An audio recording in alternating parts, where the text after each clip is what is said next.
Bonjour et bienvenue. Alors aujourd'hui, on s'attaque à une question qui est franchement fascinante. Comment un État moderne, peut-il partager le pouvoir, le donner à ses territoires, sans pour autant perdre sa cohésion, son unité? C'est tout un art, un vrai jeu d'équilibriste. En gros, la question, elle est là. Comment on donne plus de liberté, plus d'autonomie au niveau local, sans que tout ça parte en morceaux, sans fragmenter le pays? C'est un peu le grand puzzle qu'on va essayer de reconstituer ensemble.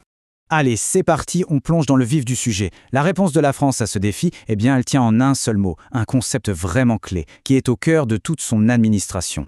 Et ce fameux concept, c'est la décentralisation. Alors qu'est-ce que ça veut dire concrètement? C'est assez simple. L'État, au centre, transfère une partie de ses pouvoirs à des entités locales. Pensez-y, ce n'est plus le gouvernement à Paris qui va décider de construire, disons, une nouvelle ligne de tram à Bordeaux. Non, ça c'est la métropole de Bordeaux qui s'en charge.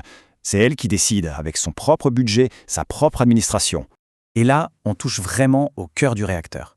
C'est un système qui vit sur une tension permanente. D'un côté, l'idée, le fondement même, c'est de booster la démocratie locale. Forcément, les élus de Bordeaux, ils veulent leur tram, c'est leur projet, c'est normal. Mais de l'autre côté, il faut bien des limites. L'État doit garder un œil dessus, un droit de regard, pour être sûr que, par exemple, le projet respecte bien toutes les normes de sécurité nationale. Et surtout que la loi reste la même pour tout le monde, que ce soit à Bordeaux, à Lille ou à Marseille.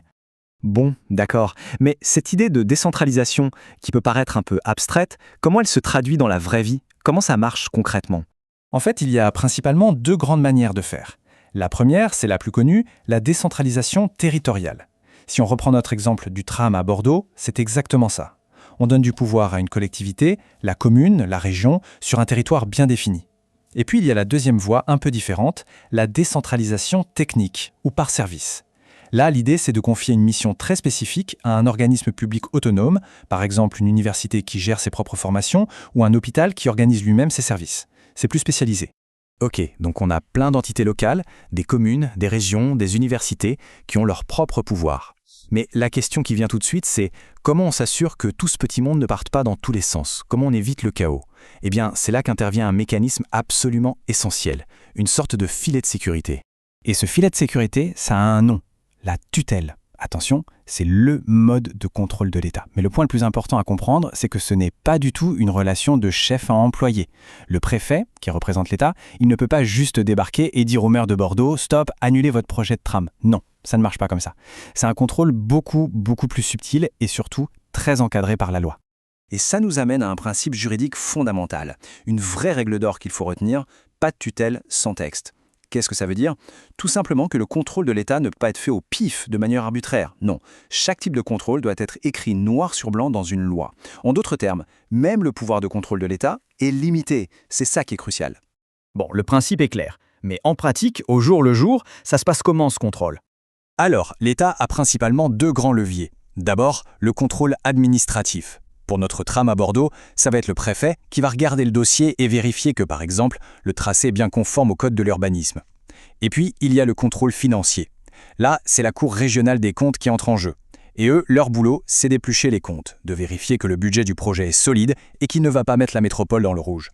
Alors, si on met toutes les pièces du puzzle ensemble, on commence à voir le tableau d'ensemble. Et ce qu'on voit, c'est un mécanisme de haute précision, un vrai numéro d'équilibriste, à la fois politique et administratif. En fait, tout le système repose sur cette balance. D'un côté, on veut responsabiliser au niveau local. L'outil pour ça, la décentralisation. De l'autre côté, on doit unifier au niveau national. L'outil pour ça, la tutelle. Ce sont les deux faces d'une même pièce. Deux forces qui semblent s'opposer, mais qui en réalité sont totalement complémentaires. C'est vraiment la clé de voûte de tout l'édifice. Et tout ça, ça nous ramène à la grande question. La question qui anime en permanence le débat public en France. Entre le besoin de liberté locale d'un côté et l'exigence d'égalité nationale de l'autre, où est-ce qu'on met le curseur? Est-ce qu'un équilibre parfait existe seulement? Ou alors est-ce que ce n'est pas justement cette recherche permanente de l'équilibre qui fait toute la richesse et la vitalité de notre démocratie? C'est une question qui par définition reste toujours ouverte.